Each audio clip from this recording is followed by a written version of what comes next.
In this video, we'll be taking a look at 5 NHL games happening on February 28th, 2026, and providing you with free team picks and total picks for each one of those games, so 10 picks in total. Welcome back to Cash Out Sports. Let's dive right into it. Oh, and don't forget to subscribe and to click the bell icon to get notified as soon as these videos get released, so that you have more time to plan out your bets as we provide these videos on a daily basis. I can guarantee that you'll have all the important information that you'll need on these 5 NHL games after fully watching this video. One more thing before we start. If you would like to gain access to our best exclusive sports picks to take your journey to the next level, then check out our Patreon in the link down below, where we offer our best single picks, parlay picks, and much more. Now let's get started.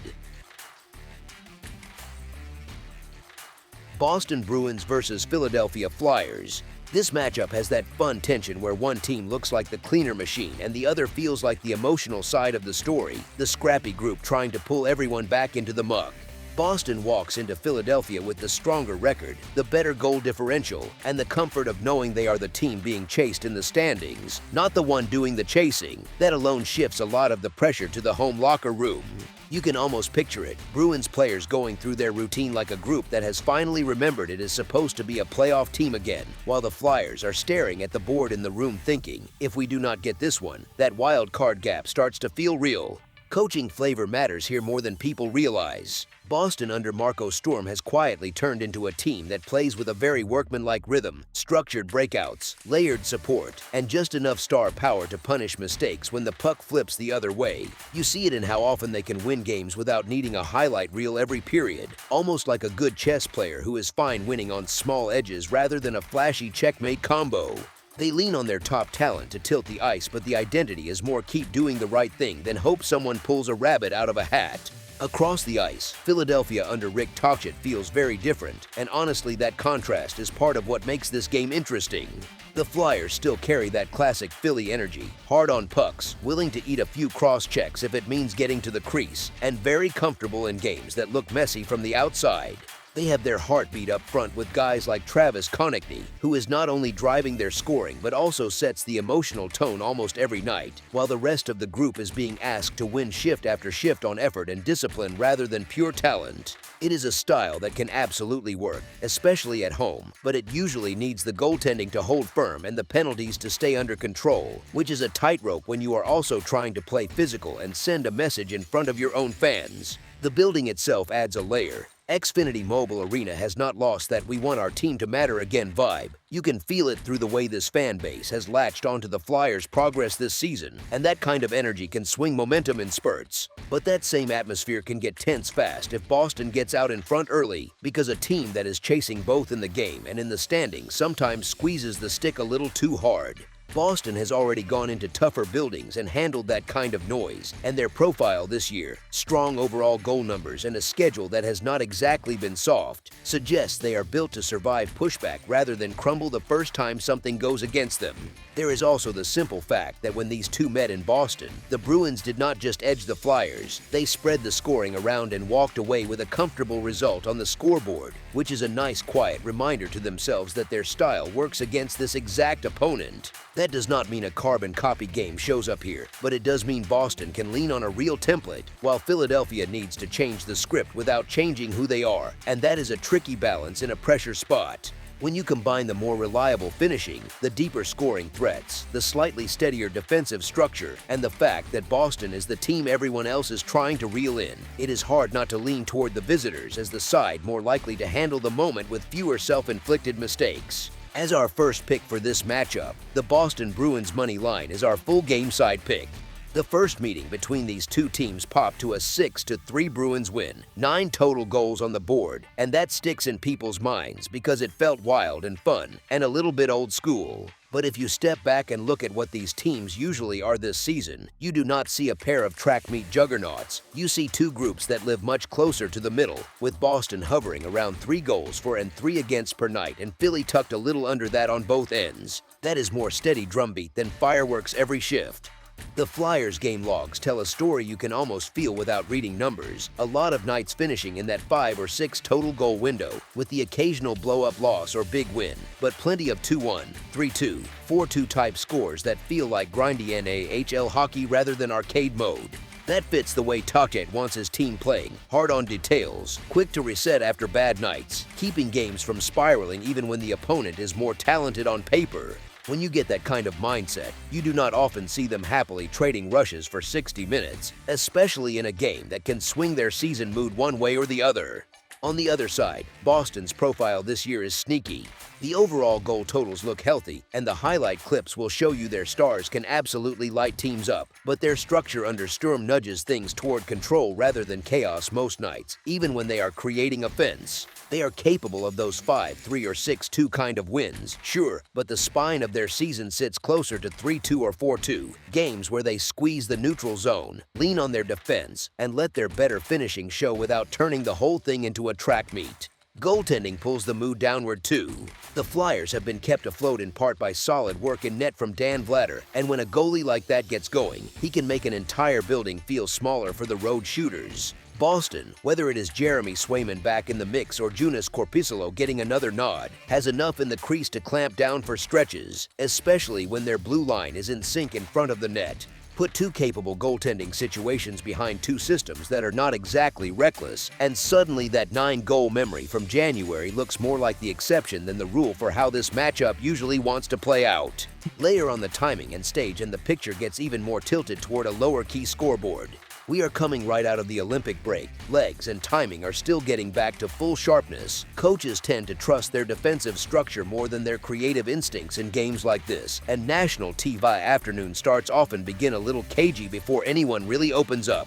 For a Flyers team that knows it cannot afford to turn this into a trading chances contest, and a Bruins team smart enough to understand that a calm, controlled road performance is exactly what they need, the path that makes the most sense is a game where quality chances matter far more than sheer volume, and the final score lands in that moderate range we keep seeing from both sides across the season.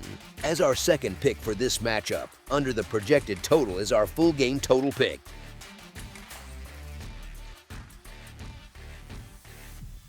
New Jersey Devils versus St. Louis Blues. When you look at this matchup, it feels a bit like 2 teams carrying emotional baggage into the rink and hoping the ice will fix it for them. New Jersey comes in underwater, stuck below the break-even mark and riding a 5-game losing streak where their confidence has been chipped away shift by shift. St. Louis sits at the bottom of the Central, so it is not exactly a fairy tale on their side either, but that recent 5-1 win over Seattle at least gave that locker room a reminder of what a fun night feels like.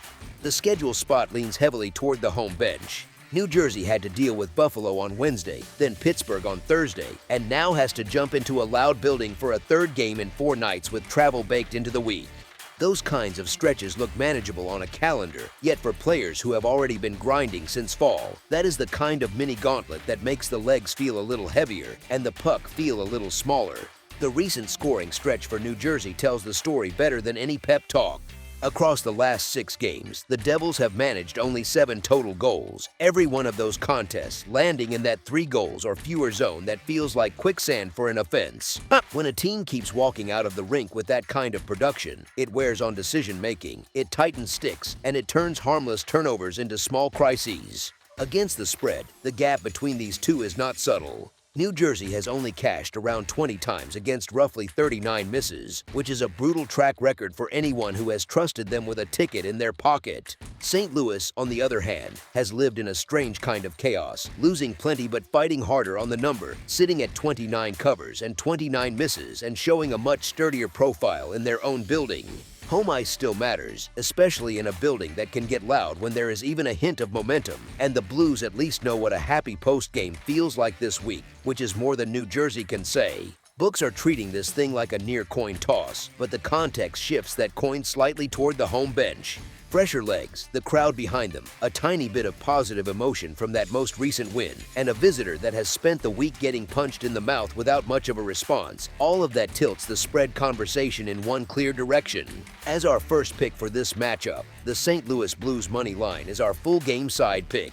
New Jersey has been behaving like a classic under team, sitting at around 2.5 goals per game and stacking up a record of 23 overs, 35 unders, and 1 push against the number on totals. Those last 6 games have all landed on the quiet side, with low event results that feel like the scoreboard operator could almost take the night off. St. Louis has been living in a different movie entirely. Defensively, they are giving up around 3.5 goals per game, and their totals record sides at 28 overs, 27 unders, and 3 pushes, which is much more of a coin flip on paper but has a very loud recent stretch. Look at those last 5 results for the Blues: the 5-1 game, the 4-5 game, the 5-6 game, the 3-5 game, and the 5-4 game. That is 22 goals from St. Louis alone in that window, 4 clear overs and 1 push, and not a single night where things stayed calm for long. It is basically high-event hockey dressed up as normal regular season games. The contrast is what makes this fun. One side has been stuck in that low-scoring grind where every shot feels precious, and the other has been passing out high-danger chances like coupons. A defense that leaks chances often acts like a cheat code for an opponent stuck in neutral, especially one that may be carrying tired legs from a packed week and back-to-back games. The total that is hanging here is modest, not some massive mountain for these teams to climb, and that is a key detail. Books are asking a simple question: does this turn into another slow, choppy night where New Jersey's offensive issues drag everything down, or does the style of St. Louis pull the game into something closer to pond hockey with mistakes, odd man rushes, and a wild third period? Tired legs tend to turn structured systems into loose systems, especially late in games, and loose systems tend to turn into goals, sometimes in bunches. The math on the scoreboard does not need to be extreme for the over to show up. A 3-3 game that reaches overtime, a 4-2 finish with a late empty netter, or a scrappy 4-3 regulation battle are all very realistic paths based on how St. Louis has been playing and how fatigue can crack even a low-scoring team out of its shell. All signs point toward this one landing on the higher side of the scoring range more often than not. As our second pick for this matchup, over the projected total is our full game total pick. New York Islanders versus Columbus Blue Jackets. This Metro matchup in Columbus carries real weight for the playoff race, not just for vibes, but for the table itself. The Islanders skate in with a record in the low 30s for wins, sitting at 33-21-5 for 71 points, while the Blue Jackets sit at 29-21-7 for 65 points, so you have 2 teams separated by only a handful of points and a lot of tension. Columbus holds games in hand, which adds that little extra squeeze on everyone watching the out-of-town scoreboard, because every shift suddenly feels like it moves the standings a tiny bit. It feels less like a casual regular season date and more like a preview of a spring series, with both benches knowing this one can swing the mood of an entire week. Since mid-January, the story for Columbus has flipped hard from plucky spoiler to something closer to team nobody wants to see right now, and that is not an exaggeration. The coaching change that brought Rick Bowness in behind the bench lit a fire under the group, with that 7-game heater into the Olympic break and an 11-1-0 stretch overall giving them the kind of swagger fans in Ohio have been craving for years. The big tell is how different they look in their own end, where the goals against have dropped toward that low 2-point-something range, and the panic that used to show up in front of their crease has started to fade. Instead of scrambling, they are closing gaps, they are boxing out, and you can almost feel the group trusting that if they play the system, the puck is coming back the other way. At Nationwide, the numbers back up the eye test, with a home mark of 15-8-4 and points in 8 of the last 9 dates in their own barn at 7-1-1, so the narrative of a real home ice edge is not just a cute story. There is also the emotional side of it, because this is their first game back in front of their own fans in more than 3 weeks, and you know how a building sounds when people have been waiting that long to see their team again. Cowbells, kids in fresh jerseys, a Saturday feel even if it is not Saturday. All of that creates a little storm that visiting teams have to skate straight into. On the other side, the Islanders are still very much the serious, veteran group everyone expects them to be, with a strong defensive structure and a road record in that 16-11-3 pocket that shows they travel well. They grind, they play patient, and they pull games into that style where every mistake feels like it glows in neon. At the same time, they are walking into a Columbus team that has found some rhythm, into a building that has not seen live hockey in weeks, and into a spot where the standings turn this into something that feels bigger than one night. You put together the new coach bump, the recent run of form, the home edge that has actually shown up on the sheet, and the urgency that comes with chasing a rival only a few points ahead, and one side simply looks more likely to handle the moment across 60 honest minutes. As our first pick for this matchup, the Columbus Blue Jackets on the money line as home favorites is our full game side pick. Over the full season, Blue Jackets games have turned into high event nights, with 179 goals scored and 177 allowed in 56 games, which works out to a shade over 6 goals per game and very few sleepy 2-1 snoozers. Islanders games are a notch lower but still lively, sitting at 173 goals for and 165 against in 59 games, so you are still talking about almost 6 pucks crossing the line on an average night. Honestly, if you like quietly checking the ESPN app and saying, wait, they scored again, these are your kind of teams. Their last meeting in this same building back on December 28th is a neat little snapshot. That one finished 4-2 for Columbus, which lands right on that 6-goal knife edge and fits the pattern of games that never quite calm down. Under Bowness, Columbus have not only tightened defensively, they have also stretched games late, which sounds like a contradiction but actually makes sense when you look at how they play with a lead. Reports out of Columbus have hammered how their third period has flipped from a problem into a strength during that 10-1-0 burst, with 22 goals in one 4-game stretch and multiple nights this season ending with 7 or more total goals on the board. It has that feeling where you glance away in the third, check back 2 minutes later, and the score has jumped by 3. The Islanders carry a reputation for defense-first hockey, almost like they want every game to feel like an old-school chess match, but their recent scorelines tell a more entertaining story. You see clusters of results sitting in that 4-3, 5-4, 4-1 neighborhood, and those kinds of nights push the average combined scoring north of 5.5 goals in a hurry. When a team like that falls behind, the structure loosens just enough, a defenseman jumps in one extra rush, a winger cheats a touch higher, and suddenly you have odd man rushes going both ways instead of just one, which is great for anyone who enjoys goals more than trap hockey. Layer on the stakes in the standings, with a 4-point swing in play and both teams chasing the comfort of wild card security, and you start to picture all the classic ingredients that push a game higher on the scoring scale. Chasing teams stretch their shifts, coaches shorten the bench, and the goalie gets pulled early, which invites those empty net scrambles that can turn a 3-2 nail-biter into a 4-3 or 5-3 finish in seconds. This particular matchup already has a history of mixing tight goalie duels with multi-goal third periods, and with the way both sides have been living in that 5, 6, 7-goal neighborhood this season, it is easy to imagine a night where the pace and desperation pull the combined scoring above the more conservative expectations people might have from old reputations. As our second pick for this matchup, over the projected total is our full game total pick.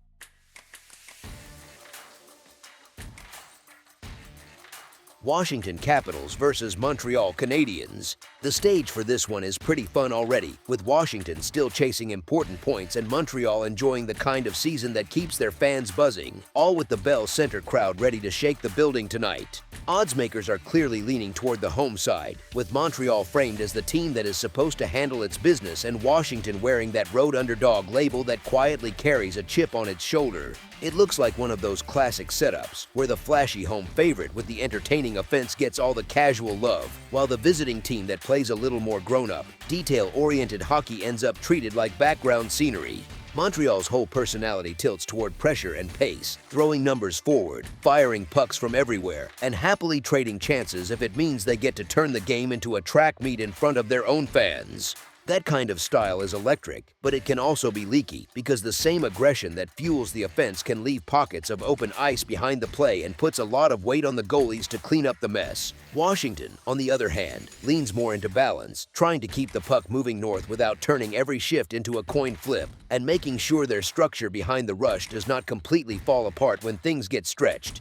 Nothing about that is glamorous, but it is the sort of game that travels, especially when you are walking into a loud building where emotions run hot, and the home team loves to feed off that noise. It can feel like Montreal is throwing haymakers and Washington is just calmly slipping punches, taking the body when it is there, and looking for that one counterattack that suddenly flips the whole tone of the night. Home ice is still a real edge, of course, but it has not turned Montreal into some untouchable boss battle, and Washington has been stubborn enough away from home that if you imagine this game on neutral ice, the gap between the two does not feel as massive as the perception might suggest. Games like this often come down to which team can keep its heartbeat steady when the crowd surges, and Washington's more measured 5-on-5 game has a way of dragging opponents into longer, more honest shifts that do not always suit a high-risk team that wants instant fireworks. Here is the thing, sometimes the most interesting betting spots are the ones where the atmosphere screams one story. The jerseys and logos scream the same story, but the way these two styles collide quietly hints at another storyline entirely.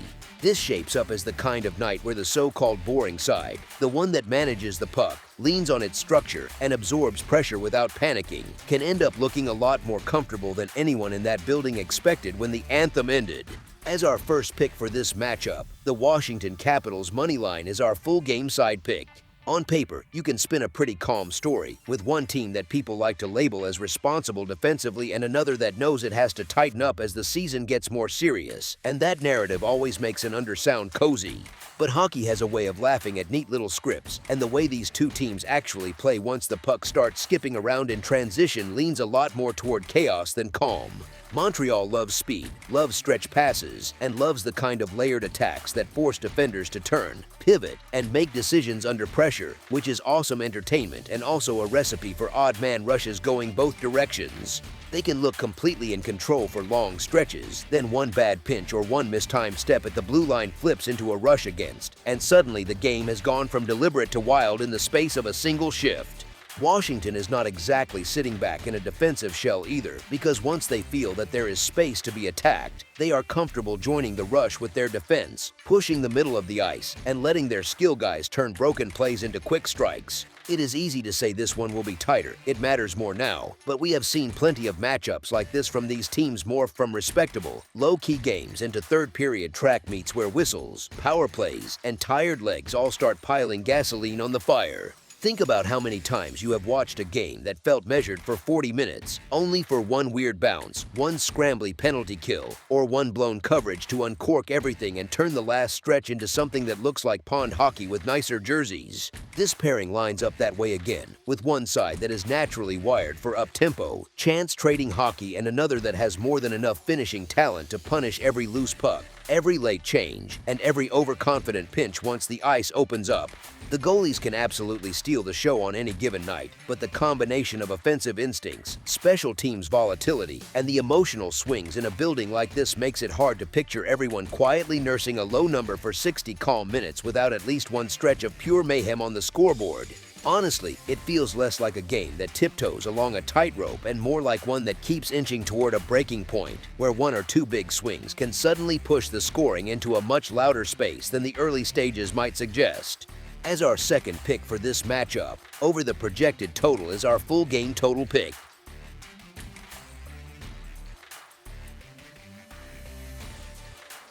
Ottawa Senators versus Toronto Maple Leafs. The Battle of Ontario lands in Toronto again, and it rarely feels like just another regular season stop. It feels more like one of those family get-togethers where everybody smiles for the photo, but nobody forgets the history.